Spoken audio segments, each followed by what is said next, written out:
Boa noite, bem-vindos ao Gabinete de Crise. Temos aqui um fato inédito. Estamos reunindo aqui numa live vários conselheiros de contas, né, de diferentes estados, mais um advogado especializado em Tribunal de Contas, que é o Jacques Reolon, e ajudou aí a reunir esses nomes todos, né, Jacques? Muito obrigado aí pela iniciativa.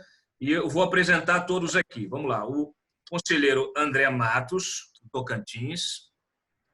O conselheiro Júlio Pinheiro, do Amazonas. O conselheiro Luiz Carlos, do Mato Grosso. A conselheira Heloísa Helena, do Goiás. O conselheiro... o Rodrigo não está, né? O conselheiro Severiano Costa Andrade, do Tocantins. Conselheiro... procurador de contas, Zé Roberto está aqui, né? Zé Roberto. E o Jacques. É isso? Faltou alguém?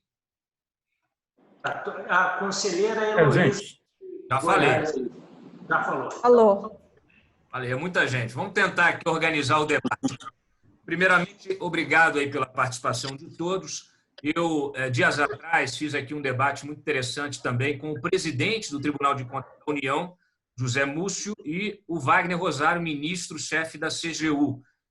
Nós debatemos justamente as iniciativas, né, aqui no plano federal para controlar, regular, fiscalizar essas contas em tempos de coronavírus, em tempos de Covid. Temos aí realmente uma situação de calamidade, muitas compras, contratações, tudo sendo feito às pressas, pela urgência, pela necessidade, mas é óbvio que aí isso cria uma janela de oportunidades também para os malfeitos, né? Para quem quer colocar a mão no dinheiro público, quer desviar, quer fazer algum tipo de fraude. Ficou pendente justamente essa conversa sobre essas iniciativas no plano também estadual, né? No plano dos estados. Até porque a gente já está vendo muita coisa acontecer. Hoje mesmo nós tivemos uma operação lá no Rio de Janeiro que prendeu o subsecretário de saúde por causa do superfaturamento na compra de respiradores. Bom, então eu deixo aqui, abro a nossa conversa aqui para que cada um possa se manifestar, falar da sua experiência e, se possível, trazer caso concreto, né, de como vocês estão lidando com essa emergência e com a dificuldade de você controlar isso com pouco tempo, num regime jurídico diferenciado. Quem quer começar? Cláudio, pode ser eu falar alguma coisa. Tudo bem, Fábio? Oi? Seguir a sua linha e fazer uma pequena provocação aos conselheiros. Uhum. Os tribunais de contas vivem um certo dilema, né?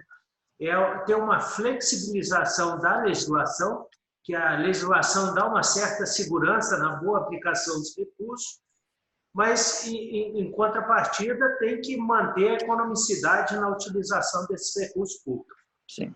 E a pandemia, ela traz uma situação nova para o país. Não é mais uma licitação que pode esperar, as situações são emergenciais.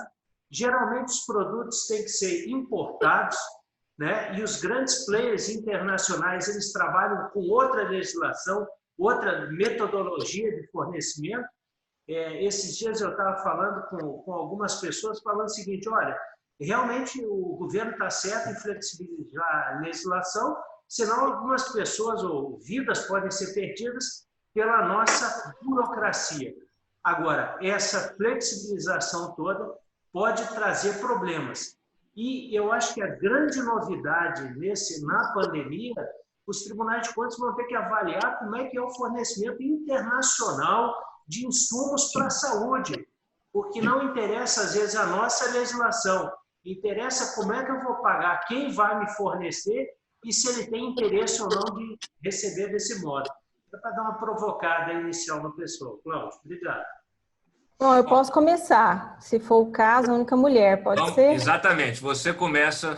Nós somos cavalheiros. E eu prometo que eu não vou falar o tanto que mulher fala, que sempre é o triplo dos homens. Você falar menos que o Jacques já ajuda a beça.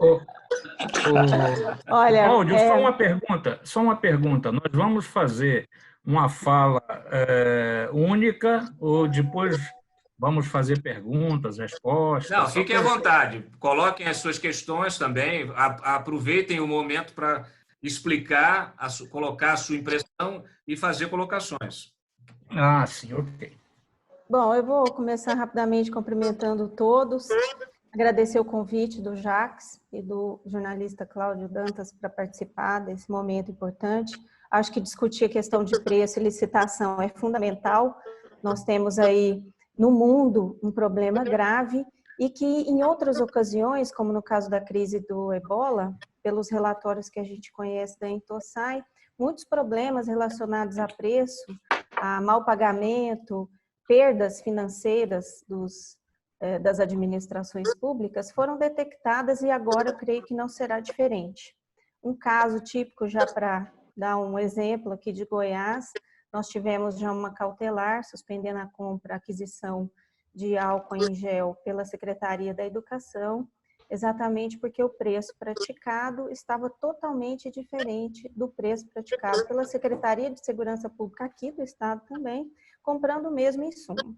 Então, o conselheiro, ele suspendeu por cautelar essa compra, mas após explicações da secretária de Educação, ele revogou a cautelar. O que acontece nesses casos? Não dá simplesmente para fazer um preço de mercado simples, como é no caso do período normal, em que a gente tem uma licitação na qual a pesquisa pode ser ampla, cuidadosa, a preparação mais tranquila. Agora nós temos um chamado fast track licitatório, que todos têm que resolver tudo muito rápido, e a própria legislação editada em razão da pandemia permitiu a flexibilização nesse caso. Então, a secretária demonstrou que o preço estava diferente, porque o prazo de entrega era diferente, o produto continha características especiais que a Secretaria de Educação iria utilizar um produto um pouco diferenciado daquele da segurança pública, e o tribunal entendeu, em virtude de várias questões fáticas apresentadas pela secretária, entendeu que a compra estava devida. Então, no meu primeiro momento aqui, o que eu quero dizer é que há realmente o que o Jacques colocou, de ter situações em que a corrupção pode ser verificada, o superfaturamento, seja por negligência ou seja malicioso, ele pode se ver presente, mas nós não podemos também nos tribunais decidir isso de afogadilho, sem verificar as prescrições da Lei de Introdução ao Direito Brasileiro, que hoje determina que os julgadores verifiquem a situação fática vivida pelo gestor, e nós sabemos que o mercado ele não está se comportando muito adequadamente nesse caso, em virtude da escassez, os preços estão abusivos em alguns casos, de aumento de 1.500% no valor de determinados insumos. Então, eu acho que é preciso ter calma nessa hora e investigar cada caso da sua maneira. Então, no primeiro momento... Você está tocando num ponto importante. Deixa eu pedir para todos, para quando tiver alguém falando, vamos dar um mute aqui, ó, no quadrinho aqui, a gente pode colocar no mute o nosso áudio, porque senão qualquer áudio externo ele vaza e interfere na fala de quem está falando. Então, por exemplo, eu estou vendo aqui, por exemplo, o áudio do André, estava vazando aqui, alguma coisa estava vazando e ele estava atrapalhando, estava interferindo aqui na Heloísa. Então, a gente deixa no nosso mute e quando você precisar falar, você tira do mute e fala, porque aí não interfere. Heloísa, você tocou num ponto que é importantíssimo e que a gente realmente, eu aqui como jornalista, recebo do país inteiro suspeitas, né, de irregularidade, justamente porque um estado está comprando, o município está comprando num preço, o outro estado comprando, o outro município está comprando num outro preço. Você tem variações agora mesmo em relação a essa questão dos respiradores, né? Respiradores, cada estado está comprando num preço. Aí até agora está um governador às vezes brigando com o outro, jogando politicamente, assim, eu comprei num preço pela metade do preço que o governador do partido tal, do estado tal. Quer dizer, isso confunde as pessoas, vira um embate. a gente não tem uma formatação de unificação disso. Os fornecedores são múltiplos. O Jacques mencionou o fornecimento, na maior parte desse material, é internacional. Quer dizer, tem uma problemática aí realmente difícil. Como enquadrar, como saber se aquele preço está dentro do mercado ou não, considerando a escassez de oferta e toda essa problemática de compra internacional? A gente vive um momento, é um momento novo, né? Para tudo que a gente está passando. Assim, quem tem menos de 120 anos não passou por nada parecido no mundo, né? Então, em função disso, todos os tribunais, toda a gestão pública, ela tem suas dificuldades. Nós temos os nossos engessamentos, a nossa burocracia, que é o que tem levado o mundo e tem servido para esse modelo que a gente vive até hoje. Mas as coisas mudaram. Por exemplo, o conceito, o Tribunal de Contas, quando ele quer regular o preço, quer fiscalizar, a principal coisa que ele verifica é o quê? Eu quero saber se você comprou com sobrepreço. Mas para isso eu vou ver o quê? O valor de mercado. Mas o que é o mercado? Aquela garrafinha de água que você, quando está em casa, o cara te oferece por R$1, você não tem a tua escolha em economia, você não tem interesse, eu tenho minha água aqui. Agora, se você estiver no deserto, você paga R$1.000 numa garrafa de água, você 3 dias sem beber água, paga.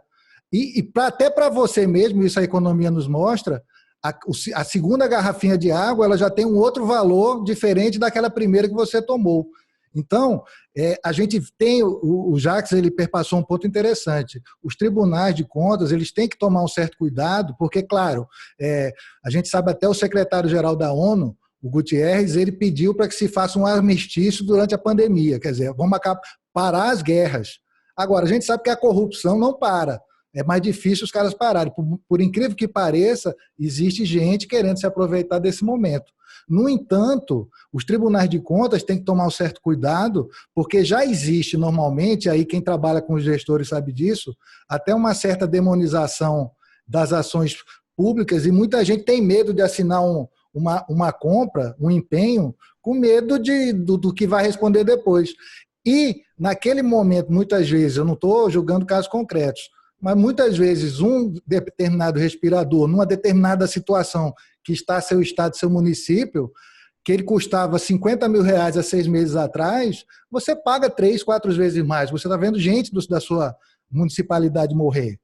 Então, isso vai ter que ser muito bem olhado. Não adianta a gente olhar para esse problema da forma que a gente olhava antes. Eu não posso chegar 6 meses depois e dizer, não, eu olhei aqui, você comprou antes por 50 mil, agora está 120. Eu queria ouvir o José Roberto nesse sentido. Eu queria só ouvir o José Roberto, que é procurador de contas, porque é justamente quem tem aí essa responsabilidade inicial, né, de apresentar, de representar, né, diante de alguma suspeita de compra. José Roberto, como é que você está encarando, e os teus colegas, como é que vocês estão encarando esse desafio desse tipo de enquadramento, de como verificar, como avaliar o que é, o que não é?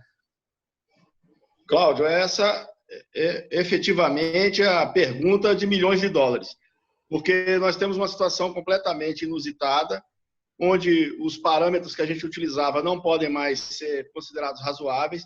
O que a gente tem buscado, nós temos um Colégio Nacional de Procuradores que tem mantido uma comunicação para que a gente tenha uma rede de informação bem estruturada. A gente tem buscado cada vez mais, junto com o próprio tribunal, as relatorias, as diretorias de controle, uma visão dos momentos de cada compra, qual é a característica daquela compra, porque vai ter que ser tudo individualizado, não dá mais para fazer nada no atacado. Na verdade, eu digo que a gente está num momento que não está mais trocando pneu com o carro andando, não, nós estamos trocando motor. Ontem mesmo saiu uma medida provisória que fala de pagamento antecipado. Até hoje, isso era novidade. Então, você tem cada dia uma nova situação. O que a gente não pode perder é a medida do razoável. Tá? Mesmo no momento extraordinário, como nós estamos vivendo, não é razoável que as pessoas queiram também se locupetar. Não é admissível. E a gente tem feito a captura de informações de todos os modos possíveis. E um dos grandes problemas que a gente enfrenta, a gente tem colocado, pedido o controle social, a imprensa, a população, através das ouvidorias, das denúncias, porque muitas vezes esse termômetro ele é mais rápido do que o nosso burocrático. Então, você vai, coloca na imprensa, a gente tem essa necessidade de buscar automaticamente. Isso aqui no Tocantins tem acontecido, já houve casos de notícias se transformarem em inspeção, até mesmo em cautelares, em representações, porque alguns não têm noção, né? Acham que o dinheiro público, não, continuam achando que é viúva, que não tem dono. Para você ter uma ideia, até casos inusitados, como prefeituras tentando contratar shows com verbas do Fundo Municipal de Saúde. Esse tipo de absurdo é fácil de detectar. É tão absurdo que você pega a olho nu. Mas os mais sutis, com relação a preços, esses são muito difíceis, porque você não tem mais o parâmetro. O que era barato, o que era caro, hoje se confundiu por conta da necessidade. Eu acho que nunca foi tão importante a análise econômica do direito, né? Como disse o colega, no deserto, a água de R$1 vira 5.000 e é normal e é aceitável. A segunda garrafa é que a gente tem. Então, nós temos tido o cuidado de procurar parâmetros, trocar informação, porque a informação é a nossa maior arma, e o controle social. O controle social que é primordial. A imprensa, a sociedade, através das ouvidorias, das representações, e isso tem mantido a gente mais informado e buscando atingir os casos concretos. Eu vou passar a palavra eu queria passar a palavra, Heloísa, para o Severiano, que ele já levantou o dedo ali. Eu só vou lembrar que, só na sequência do que o Roberto está falando, ontem mesmo eu publiquei aqui no site um levantamento, foi feito até por deputados da LESP, lá de São Paulo, e que protocolaram uma denúncia inicial ali no TCE, lá de São Paulo. E qual era a suspeita? Justamente você estava comprando uma compra de 14 milhões de reais de máscaras, de aventais descartáveis, aventais cirúrgicos, né, descartáveis, você comprando 14 milhões. Tudo bem, o preço estava ok. Então, a própria secretaria respondeu, não, a gente viu aqui, olha, comparou o preço de mercado, está dentro do preço de mercado, não há nada de errado. Só que aí, quando você vai ver a empresa que está fornecendo, e os deputados fizeram essa fiscalização, bateram na porta da empresa, era um microempresário individual, que ele tinha, na verdade, subcontratado costureiras, aí ele não sabia, não queria informar quem eram as costureiras que ele tinha subcontratado. Então, um negócio que faltava transparência, faltava informação, ele estava subcontratando um negócio um contrato que ele pegou, né, uma soma importante, 14 milhões. Então, isso está lá sendo investigado. Eu imagino que casos como esse, a gente já recebeu até, acho que foi no Amazonas, um caso já levou até processo aqui, já subiu o processo na Procuradoria, no STJ, envolvendo compra de respirador numa adega de vinho. Eu já recebi em Santa Catarina compra de, não sei, acho que de respirador, de máscara, num cabaré. Então, o negócio está... são as camadas de verificação, né? Severiano, por favor. A forma que nós, Tribunais de Contas, encontramos, nós temos o nosso colégio de presidentes dos tribunais e estamos regularmente fazendo reuniões e trocando ideias entre nós mesmos.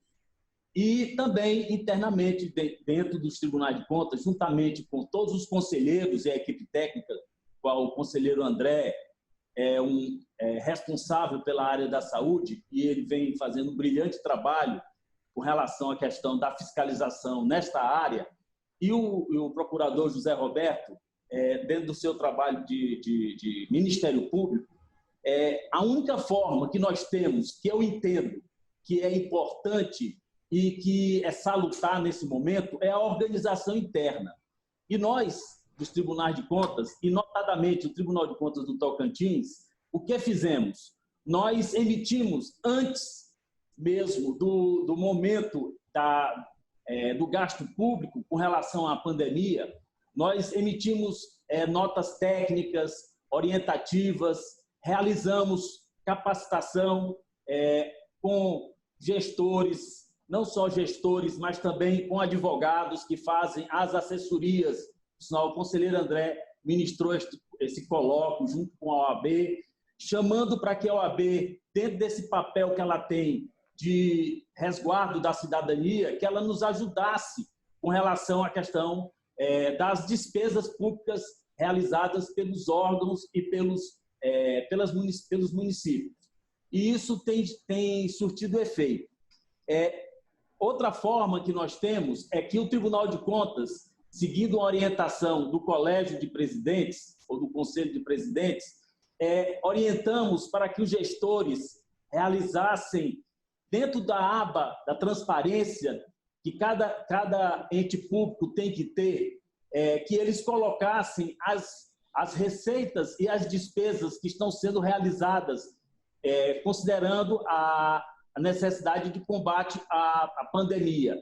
E também que fizessem, dentro da contabilidade destes órgãos, uma fonte própria. Para quê? Para que a gente pudesse, com isso, ter uma visão completa do que entra e do que vai sair com relação às despesas desse recurso que vai entrar e que está entrando no cofre público do Tesouro dos municípios. Isso nos traz uma preocupação, porque se nós não fizermos isso, esse dinheiro, ao entrar na contabilidade, se ele não tiver uma divisão, ele não for separado, nós não vamos conseguir identificar o que está sendo efetivamente gasto. E existe uma outra coisa, Dantas, que é bom que a sociedade saiba e que a gente fica muito feliz que vocês abram essa janela, esta porta, digamos, essa vitrine aqui para os tribunais de contas, para mostrar que os tribunais de contas estão preparados e estão preocupados, todos eles, em fazer um bom trabalho de resguardo desse recurso, para que esse dinheiro realmente seja destinado para ajudar a sociedade. E a gente vê com bons olhos essa medida provisória que foi publicada ontem pelo governo federal, porque ela possibilita que a dignidade da pessoa humana, que a preservação à saúde seja algo importante, porque da forma que estava, no sentido de que você só pode realizar a despesa depois de receber os equipamentos ou os insumos para atender a pandemia, você não consegue competir. O Brasil não estava tendo condições de competir no mercado, porque se a gente levar em consideração que mais de 80% dos insumos de saúde são provenientes da China, como é que o Brasil poderia competir nesse mercado, em que a gente faria um contrato com a empresa para receber respiradores, receber medicamentos, e quando a gente chega lá, a nossa equipe chega, o que acontece? Outro país, que tem uma legislação mais flexível, faz a aquisição e nós sofremos por falta desses equipamentos. Então, o que nós temos que fazer é exatamente isso, é estarmos organizados, e isso o Tribunal de Contas tem feito, nós, Tribunal de Contas, temos feito o nosso dever de casa, e eu fico muito satisfeito e muito feliz que a gente tenha a oportunidade de demonstrar isso nessa sua entrevista. Muito obrigado. Júlio, você que é lá do Amazonas, além do caso da adega, você pode até falar um pouco do caso da adega, falar da experiência de vocês lá, até porque... Vamos falar. É um estado que tem sofrido bastante, né? Nós vimos aí o governador, o próprio prefeito Manaus também, a situação calamitosa, e isso assustou muito o resto do país. O que você pode contar aí da sua experiência? Primeiramente, boa noite a você, Cláudio Dantas, e desejo que você estenda também aos jornalistas Diogo Mainardi, Mário Sabino, daí do Antagonista.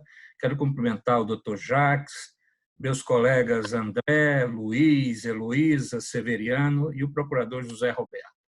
Bom, inicialmente, eu gostaria de externar um pensamento que eu venho defendendo ao longo de muitos anos, desde quando ingressei na Corte de Contas do Estado do Amazonas, que nós entendemos que os tribunais de contas precisam exercer fundamentalmente um papel preventivo, antecipatório, precautório, exatamente para que, quando nós estivermos lidando com essa situação, como no caso essa pandemia que, historicamente, nos últimos tempos, nós só tivemos isso, gripe espanhola.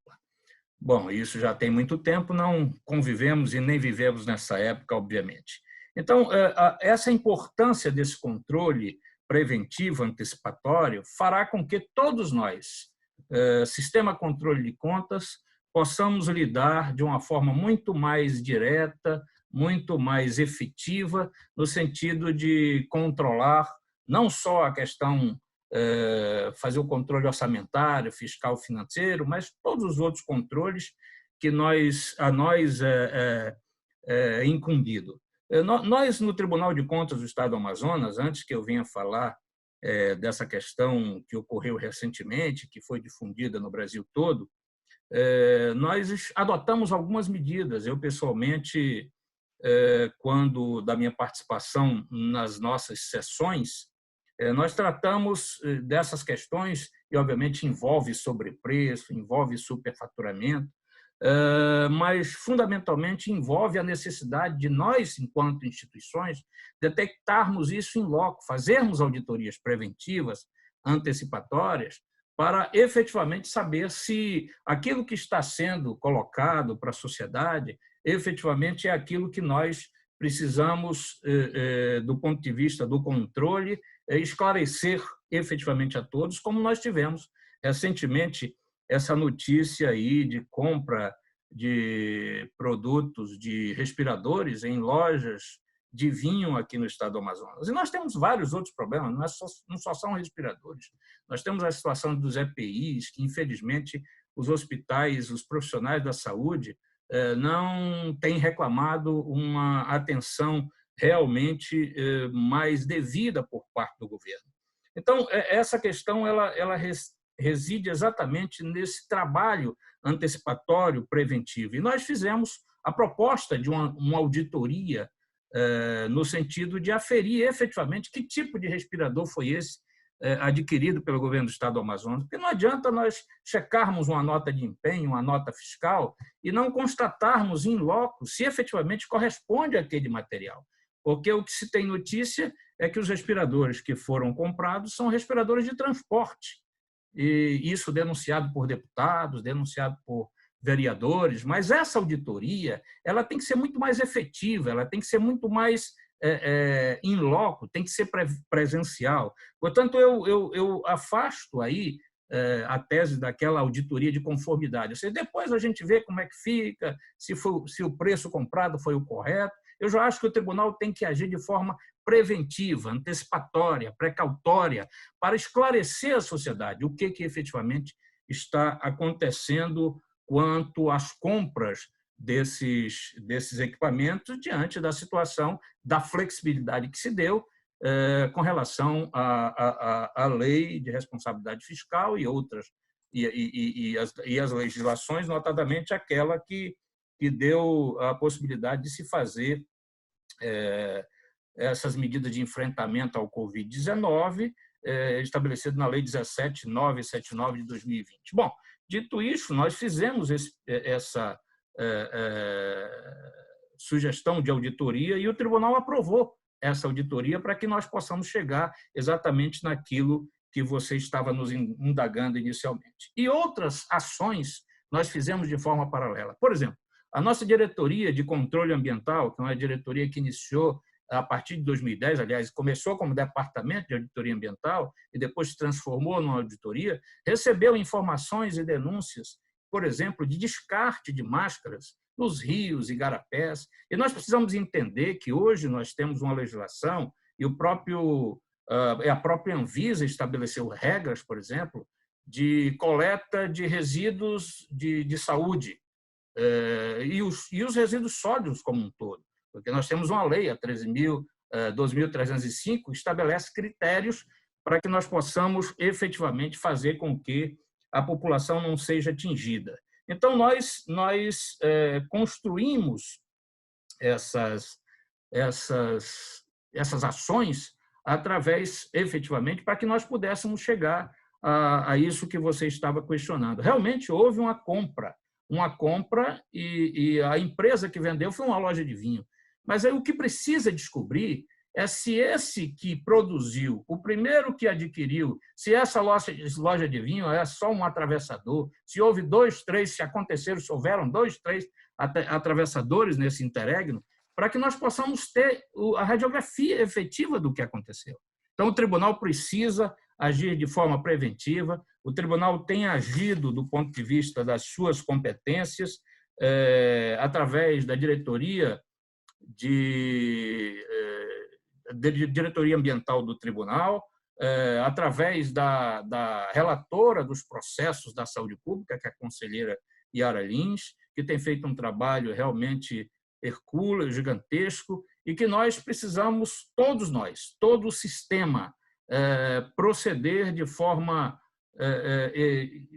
igual, ou pelo menos conjunta, para que essa fiscalização nos diversos estados elas possam acontecer efetivamente em loco. Júlio, eu queria passar a palavra ao André, que ainda não falou. Eu gostei da tua exposição e vou até colocar uma questão em função da tua exposição, vou colocar uma questão para ele. Obviamente, ele aproveita o tempo dele também para colocar ali a experiência própria. Mas, André, o Júlio falou, traçou um cenário que vai na linha de todo mundo, mas ficou mais impactante para mim justamente porque o Amazonas teve essa situação bastante crítica, mas me trouxe uma preocupação, que é a falta de equipe, de gente, de mão de obra para fiscalizar tanta coisa ao mesmo tempo. Não existe a possibilidade de vocês terem um apoio de outros órgãos de controle, também talvez até em nível, não só em nível estadual, mas também talvez em nível federal, sei lá, a formação de forças-tarefas. Como dar conta disso? Porque, de fato, uma situação emergencial inédita como essa nos coloca uma série de desafios de procedimentos, como o Júlio bem expressou, do momento em que se deve atuar, mas também é preciso ter mão de obra para conseguir atacar tantas frentes, né? Espera aí, eu acho que teu áudio estava no mudo. Pronto, pode falar, teu áudio estava no mudo. Pode... Ok. Primeiro, eu queria te agradecer a oportunidade de estar aqui, agradecer ao Jacques, cumprimentar meus colegas. Olha, eu, aqui no Estado, eu sou relator da saúde e eu tenho acompanhado, não só aqui, mas nos fóruns de debate sobre o combate ao Covid-19. E a impressão que a gente tem, Cláudio, de tudo que a gente está vendo, é que se o controle externo, de uma maneira geral, e quando eu digo controle externo, eu falo Tribunal de Contas, eu falo Ministério Público, federal e estadual, o CAD também, não atuarem de maneira concertada, ao final disso tudo, meu amigo, nós vamos ter matéria para pelo menos 5 lava-jatos. Porque é dinheiro demais que está chegando. A gente viu aí há pouco tempo a flexibilização da lei de responsabilidade fiscal para que o Estado pudesse se endividar, o Estado brasileiro pudesse se endividar. Então, o 65 abriu mão das metas de resultado, associado a isso, o 14 da lei de responsabilidade fiscal, 16, 17, 24, todos tiveram sua aplicação suspensa, e o resultado disso é que o Estado pôde se endividar para subsidiar tudo isso. Acontece que a grande tarefa do Tribunal de Contas, hoje, é fixar o valor médio de mercado. Por quê? Porque existe uma verdadeira sanha por compra e estocagem. Então, os preços flutuam demais. Sobre isso que você está falando e dessa atuação concertada que eu estou descrevendo, o CAD vem fazendo um excelente trabalho junto com o Ministério Público Federal. Eu acho que seria necessário a integração também dos tribunais de contas. Eles têm encaminhado requisições a todos os estados da federação, cobrando notas fiscais dos preços praticados. A ideia é, a partir de novembro do ano passado até março desse ano, fazer uma grande composição de preços, e o Ministério Público tem participado disso aí. Inclusive, a dificuldade que as empresas têm tido no exterior para importação de respiradores, como você descreveu, e outros insumos médicos hospitalares. Mas se não tiver essa atuação dos tribunais de contas, porque nós temos uma atuação mais aproximada do que está acontecendo nos estados e nos municípios, essa atuação fica incompleta dos demais órgãos de controle. Então, sobre isso, eu acho que é importante, no primeiro plano, uma atuação concertada, unificada dos organismos de controle. De outro lado, o que a gente verifica? que é a Lei 13979, que é essa lei que permite as compras do Covid, é uma lei extremamente flexível. Então, nós temos possibilidade de, para você ter uma ideia, de dispensa de licitação com registro de preços. Então, é uma possibilidade enorme para quem quer comprar com rapidez. Por outro lado, isso exige muita responsabilidade. E o Júlio falou uma coisa que eu concordo plenamente. Se o Tribunal de Contas não fizer o controle hoje, amanhã esse preço de referência será assumido. E depois que esse preço de referência será assumido, como é que eu vou compor a diferença entre o preço de mercado e o que foi superfaturado? Então, esse prejuízo vai se perder. Claro. Vai ser impossível no futuro levantar isso.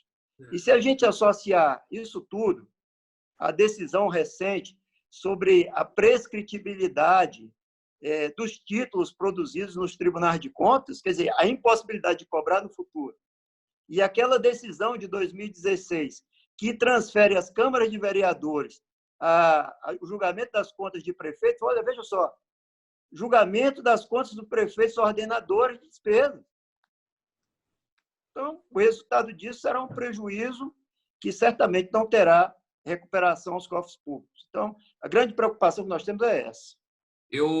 Você falou muito bem, e abrindo para essa questão das contas dos prefeitos, eu vou colocar para o Jacques para abrir, mas todos podem se manifestar. E, claro, em qualquer momento, quem quiser falar, levanta a mão, faz um gesto aí. Me preocupa, pegando o exemplo do Rio hoje, você teve lá a prisão do subsecretário de Saúde que fez compra de respiradores superfaturados. O que aconteceu?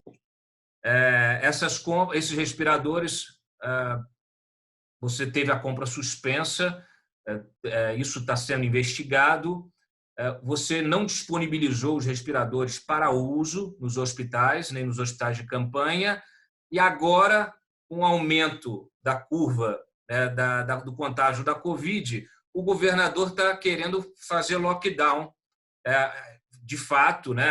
Ou seja, reforçar essa coisa do distanciamento social, fazendo lockdown em diversas áreas, restringindo ainda mais a mobilidade, etc., com todo o impacto que isso tem. Mesmo que fosse o contrário, quer dizer, porque aí tem o prefeito tem outra opinião, que é abrir. Nós temos uma situação em que você tem um dano, tudo bem, o dano material, né, do equipamento, que foi superfaturado, enfim, mas você tem um dano maior, subjetivo, que é o dano que inclui, inclusive, as vidas, né, dessas pessoas. Por quê? Porque aquele equipamento não chegou aonde devia no momento certo. Então, aquilo prejudicou a política de aplicação. Quer dizer, como é que você responsabiliza o gestor público? Se ele comprou errado, como aconteceu no Amazonas, comprou um equipamento errado, você comprou no tempo errado, você comprou um negócio muito caro, acabou criando um problema porque você não teve o fornecimento adequado, e aí você criou uma situação em que você prejudicou o teu atendimento, e isso causou morte de milhares de pessoas. A gente tem um problema muito mais complexo do que apenas comparação de preço, né, Jacques? Cláudio, voltando a um programa que você gravou dias atrás com o ministro Múcio Wagner do Rosário, inclusive mandar um abraço aqui, o meu sentimento para o Wagner do Rosário, que ele teve um problema pessoal agora, é um grande técnico do controle. Mas ele fez uma declaração no seu programa que eu fiquei um pouco assustado, que ele mais ou menos assim, eu falei para o ministro, se eu tiver problema, ou para o técnico, eu assino esse contrato junto. E aí, na sequência, veio mais ou menos a expressão, o controle parceiro do gestor. Exato. O controle não pode ser parceiro do gestor, o controle não pode ser amigo do gestor. O controle, como a Heloísa falou, ele tem que saber as dificuldades do gestor e atuar nessa medida. Quem controla não executa, não pode ter essa interação. Até mesmo porque quando a interação é muito grande, você pode até intimidar o auditor da ponta a desempenhar um trabalho com eficiência. Essa questão que você abordou é uma questão gravíssima e é muito antiga no Brasil. Nós temos exemplo de embarcações compradas que não são utilizados porque não tem combustível. Tem equipamentos de TI que não são instalados porque não tem infraestrutura elétrica. Então, quer dizer, isso é um problema muito grave. Agora, isso aí também é o quê? É prejuízo ao erário, é ato antieconômico. Eu compro um equipamento que, além de não ter utilidade, vai ficar sem uso, ele acaba ocasionando a morte de pessoas. Isso aí é a matéria da essência dos tribunais de contas. Era essa questão. E isso aí... Severiano. É a matéria essencialmente do Tribunal de Contas. Perfeito. Controle de finanças públicas. Severiano, pode falar. Você tá no mudo, espera aí. Microfone. Eu te ajudo aqui. Eu vou retomar a minha fala com relação à questão da maneira que eu acho que deve ser feito a questão do controle por parte dos tribunais de contas. Ninguém tem bola de cristal. Ninguém tem número na testa, né, dizendo qual é a intenção que realmente ele está interiorizado com relação às suas atitudes. A forma que eu acho que os tribunais de contas devem implementar suas ações é através de um planejamento calcado na legislação e também no aspecto de antecipar-se às questões que dizem respeito aos atos cometidos pelos agentes públicos. No momento de pandemia em que nós vivemos, vou colocar o exemplo que nós temos aqui no Tocantins, porque é aqui que eu vivo, é aqui a minha província e é aqui o local que eu devo falar pelo meu conhecimento, pela minha trajetória de vida. Aqui no Tocantins, no Tribunal de Contas, nós estamos muito preocupados com toda essa situação. E de que forma nós podemos e devemos fazer o acompanhamento dessa gestão pública? Através de uma organização interna, fazendo com que o gestor participe dessa organização interna através do controle interno, chamar o controle interno da gestão pública para que ele seja partícipe na hora da execução da política pública, notadamente no caso da pandemia, no caso da saúde. Nós aqui no Tribunal de Contas temos um sistema tecnológico de acompanhamento da gestão, que são os SICAP, que é o Sistema Integrado de Controle e Auditoria Pública. Nós estabelecemos um prazo de 48 horas, isso através de todas as relatorias, de 48 horas, para que o gestor informe a esse sistema as aquisições, os editais de licitação. Para quê? Para que a gente possa, através disso, emitir alertas e mesmo agir cautelarmente. Várias cautelares o Tribunal de Contas vem executando com relação às despesas públicas, já nesse período de pandemia. Nós também estabelecemos que o gestor público, ao receber o recurso que diz respeito à pandemia, à Covid, que ele faça o destaque dessa despesa para que a gente possa, com isso, mensurar. Nós também temos acesso, fizemos isso, ontem mesmo assinei um aditivo a um convênio que nós temos com a Secretaria de Fazenda, colocando o setor de tecnologia da Secretaria de Fazenda do Estado, para que nós tenhamos acesso às notas fiscais. Nós já temos o acesso a essas notas fiscais da aquisição de bens e serviços por parte da gestão pública estadual. Então, quer dizer, é a forma que eu entendo que nós, controle, podemos agir no sentido de melhorar exatamente o acompanhamento da despesa pública e, na hora da necessidade de nós agirmos, nós termos fundamentos e termos base para podermos agir cautelarmente e preventivamente antes que a despesa pública seja implementada pelo gestor público. Eu volto a insistir que eu acho que essa é uma das formas que nós, controle, devemos agir para acompanhar a despesa pública no nosso Brasil. Alguém quer acrescentar alguma coisa no comentário? Eu queria só fazer uma observação que eu continuo insistindo em que os tribunais eles precisam ter esse aspecto preventivo de ação. Nós precisamos, o quanto possível, desburocratizar as nossas ações. Infelizmente, o ideal seria um controle em tempo real, né? A tecnologia exatamente, dá isso muito que eu venho nisso, defendendo, né? é o controle concomitante. Porque o controle, aquele controle de conformidade, ou seja, quando você chegar, aí a história já aconteceu, claro, as situações ainda está morta, como dizem no ditado popular. Então, nós precisamos, numa situação de emergência na saúde pública, os tribunais precisam agir concomitantemente, acompanhando todas as compras, acompanhando todas as aquisições, verificando efetivamente, como eu disse anteriormente, através de uma auditoria específica. Eu repito, compraram, segundo informações que ainda não houve a constatação definitiva por parte do tribunal, respiradores de transporte, aqueles que usam em ambulância, e não aqueles efetivamente que são utilizados dentro das UTIs. E isso causará um prejuízo enorme. E aquela situação de que, olha, nós primeiro precisamos verificar a necessidade, mas será que essa era a necessidade efetiva? Até que ponto os tribunais vão continuar trabalhando naquela questão do ponto de vista burocrático? Eu vou ver orçamento, despesa, enfim, trabalhando do ponto de vista burocrático, e eu acho que nós temos que avançar nesse aspecto. André, antes da Heloísa, por favor, só... Heloísa. Eu queria fazer um complemento na esteira do que está sendo dito, e às vezes até uma informação relevante para o seu Depois canal. Depois o André e José Roberto, tá?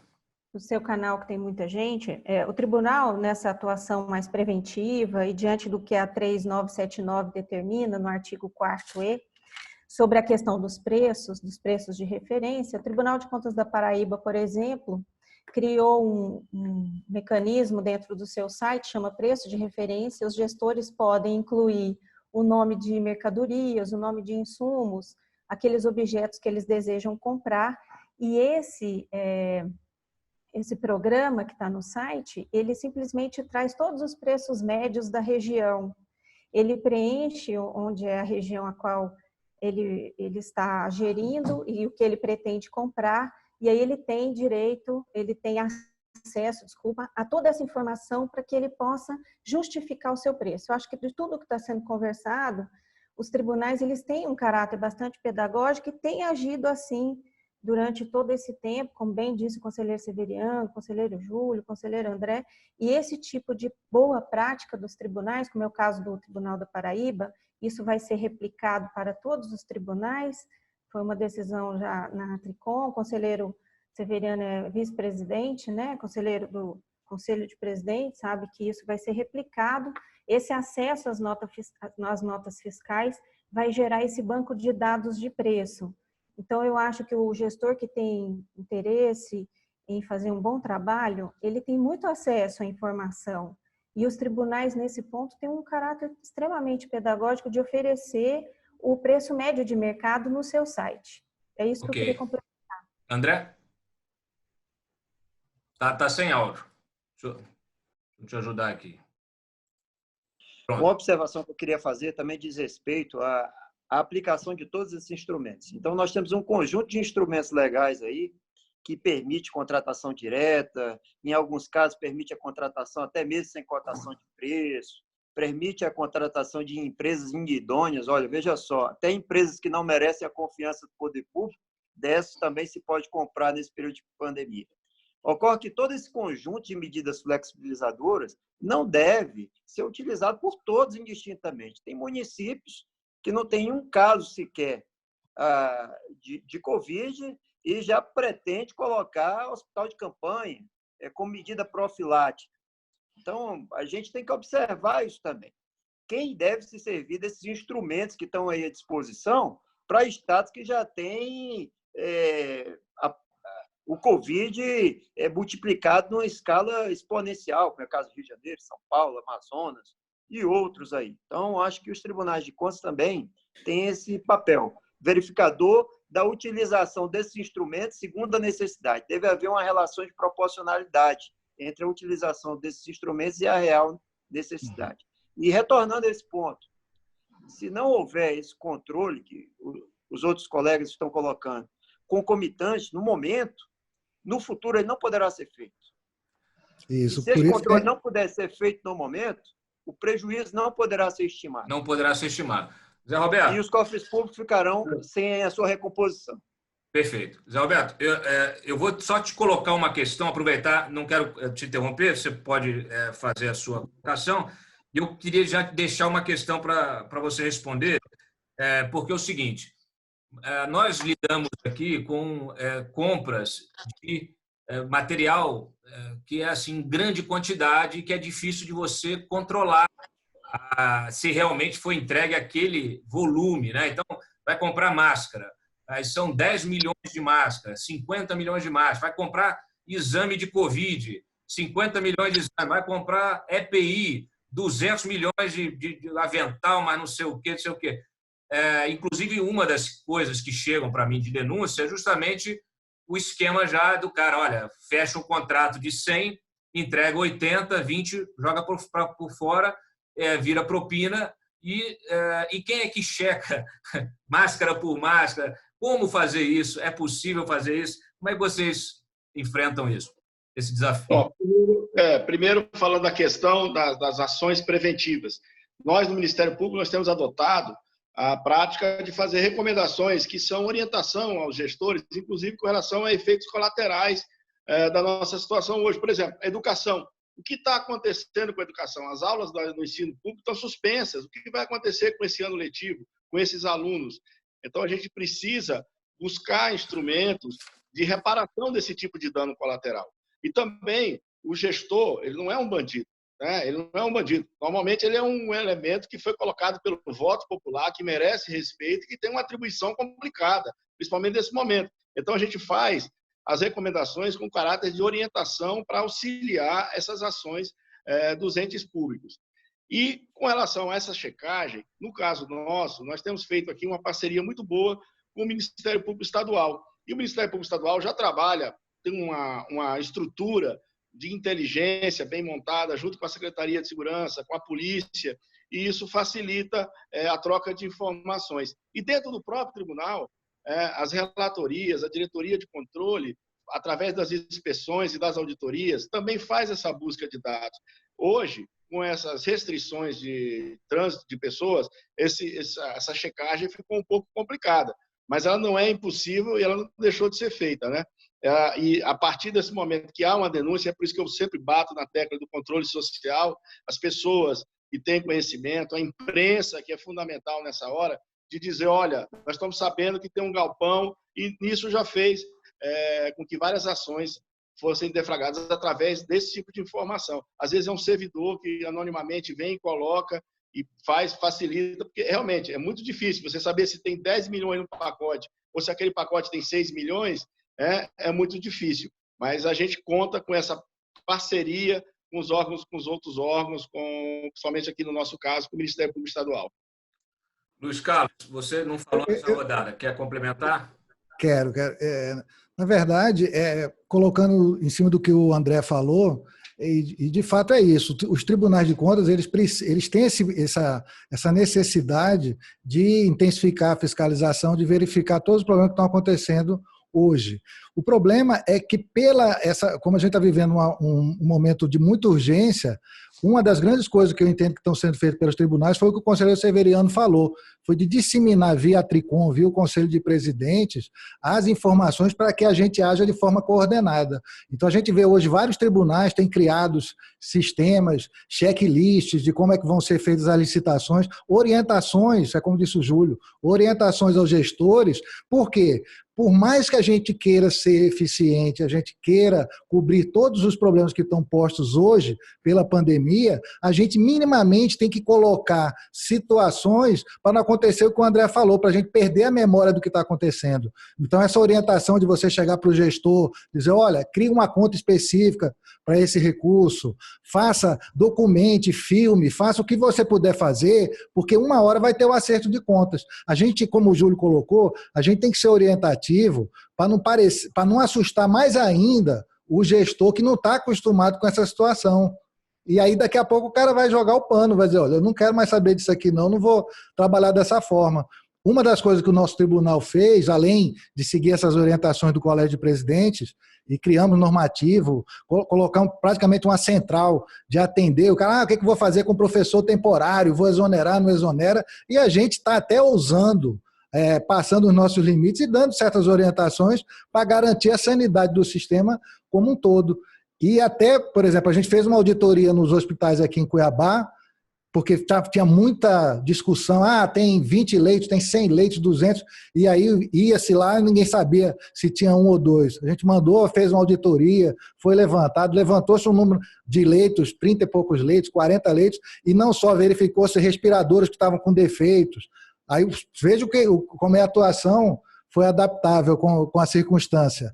Verificou-se que faltava, os 88 aparelhos de respiração estavam parados por falta de peças, e eram poucas peças. O tribunal, não, o auditor, o que você está verificando? Fez a ponte entre a Secretaria de Saúde e o Senai e o Sebrae, e aí, no fim das contas, conseguiu-se restaurar esses respiradores, e aí deu uma boa contribuição.